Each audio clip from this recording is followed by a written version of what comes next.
Dr. João Lauro Viana de Camargo é médico patologista e professor titular da Faculdade de Medicina de Botucatu.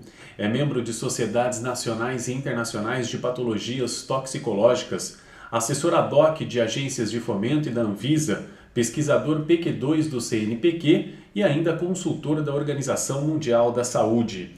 O tema da nossa entrevista hoje é 40 anos em uma universidade pública. Dr. João Lauro, em primeiro lugar, prazer em tê-lo aqui conosco. Tá bom, Vinícius, muito obrigado. É um prazer estar aqui, participar desse trabalho de registro da memória da Faculdade de Medicina. E é uma oportunidade que vocês me dão também de fazer um depoimento a respeito da minha carreira. Sou muito grato por todos vocês. Doutor, o início da nossa conversa, eu acho que a gente pode falar um pouco a respeito dos três pilares da universidade pública: ensino, pesquisa e extensão, né? E falar um pouco voltado para a sua carreira. Eu queria que o senhor pudesse falar, entre esses três pilares, qual foi o que mais o gratificou? Queria deixar claro primeiro o seguinte: eu gosto muito de ensinar, muito. Mas eu entendo que ensinar é muito diferente da dar aula. E acho que aí tem um viés muito grande na estrutura administrativa, na estrutura de atividade docente, que é forçar o professor, o profissional, o docente a estar dentro de uma sala de aula. Eu acho que os cenários onde se pratica o ensino é muito maior do que isso. Mas enfim, há uma ênfase histórica na sala de aula e eu acho que isso tem uma série de consequências. Feita essa ressalva de que eu sou naturalmente um professor, um indivíduo que ensina, eu quero dizer que o que mais me gratificou foram a extensão e a pesquisa. Por quê? Primeiro, como médico, a extensão me permitiu participar de diagnósticos e tratamentos. Então, na atividade da extensão, eu fiz diagnósticos em biópsias, e citologia e prevenção de câncer durante 40 e poucos anos. Então, isso foi é uma atividade muito desafiadora, implica em muita adrenalina, porque você tem que dar diagnóstico. Às vezes o paciente está aberto num centro cirúrgico, nós temos que dar um diagnóstico rápido para orientar o cirurgião. Eu costumo dizer que o patologista é a mente e a mão do cirurgião. Ele funciona como em cima das informações que nós passamos a ele. Então, sob esse aspecto, esse tipo de extensão que foi a que eu desenvolvi, ela foi muito compensadora. Eu sou muito grato a isso. E também porque, na atividade de extensão, eu tive a oportunidade de conviver com residentes. E nessa relação, eu pude exercer minha atividade de professor. Então, era um contato diuturno com eles, porque nós tínhamos plantões também, e muito contínuo e intenso. Então, eu pude orientar gerações de residentes em patologia. Hoje, vários líderes da patologia nacional. Então, a extensão me é muito grata na minha carreira universitária. E a pesquisa? Eu acho que o pilar mais importante da universidade é a pesquisa. A ação humana é consequência do pensamento humano. E o pensamento só é polido e construído em cima de ciência. Claro, eu podia ser filósofo, que é uma forma de trabalhar o pensamento também. Mas dentro da universidade, no tipo de atividade que a gente faz, o pensamento é um pensamento mais científico do que filosófico. Não é? É uma atividade de geração de conhecimento. Eu não entendo ensino, não entendo extensão sem a pesquisa por trás. Portanto, respondendo diretamente a sua pergunta agora, depois de todo esse contexto, eu entendo que o que me foi mais gratificante foram a pesquisa, porque eu consegui construir uma carreira em cima dela, e a extensão. E depois o ensino. O ensino pelas circunstâncias, porque eu me sentia muito frustrado em entrar numa sala de aula, porque eu entendo que esse não é o método de se passar conhecimento. Doutor, a segunda pergunta ela é um pouco mais generalista. Vamos pensar então na universidade pública brasileira de uma forma geral. Eu queria que o senhor pudesse falar, na sua opinião, na sua análise, se a universidade pública brasileira oferece aos seus alunos, aos seus professores, todo um suporte tecnológico, todos os instrumentos tecnológicos necessários a fim de que pesquisa, ensino e extensão possam ser desenvolvidos de forma apropriada? São Paulo é um estado privilegiado, basicamente porque nós temos uma agência de fomento que é um exemplo, eu diria, no mundo, né? Uma agência, vamos dizer, quase estatal, de uma fundação, mas é muito ligada ao Estado de São Paulo, é decidida o destino dela pelo governo do Estado de São Paulo, uma fundação que tem uma dotação orçamentária considerável, uma fração importante do ICMS do Estado. Então, a FAPESP definiu as características da Universidade Paulista. Considerando isso, quer dizer, não se pode falar em pesquisa no Estado de São Paulo sem se falar em FAPESP. Considerando isso, eu acho que sim, nós temos na Universidade Paulista condições de fazer pesquisa de ponta. Só que o instrumento principal da pesquisa é o cérebro humano, não é o equipamento. E aí nós pecamos no sentido de termos uma cultura de pesquisa, uma cultura de questionamento científico relativamente precário. Aliás, voltando à primeira questão, eu acho que um problema grave do ensino, e daí as sucessivas tentativas de reforma do currículo, é porque nós estamos recebendo de modo contínuo, como se fosse uma maré que vem, gerações com concepções diferentes de mundo. E a universidade é muito pesada na sua estrutura para se ajustar às gerações que vêm a cada, vamos dizer, 4 anos. Então, eu acho que o problema fundamental é um problema de diálogo entre uma estrutura que tende a se cristalizar, que é a estrutura universitária, é uma estrutura pesada, e uma geração que vem com uma concepção diferente do mundo, com um repertório diferente, com um vocabulário diferente, com interesses diferentes. Então, aí começa o desajuste entre o currículo, nós já tocamos nisso, e o receptador, né, o receptáculo desse conteúdo que nós queremos passar. Então, eu acho que, basicamente, é um problema de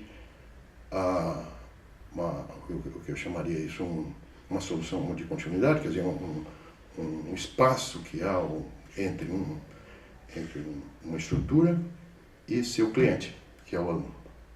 Dr. João Lauro, aproveitando agora a terceira pergunta, eu queria falar um pouco a respeito da figura do pesquisador na universidade pública.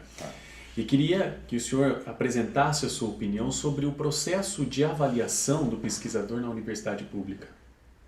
Não há um processo de avaliação do pesquisador na Universidade Paulista.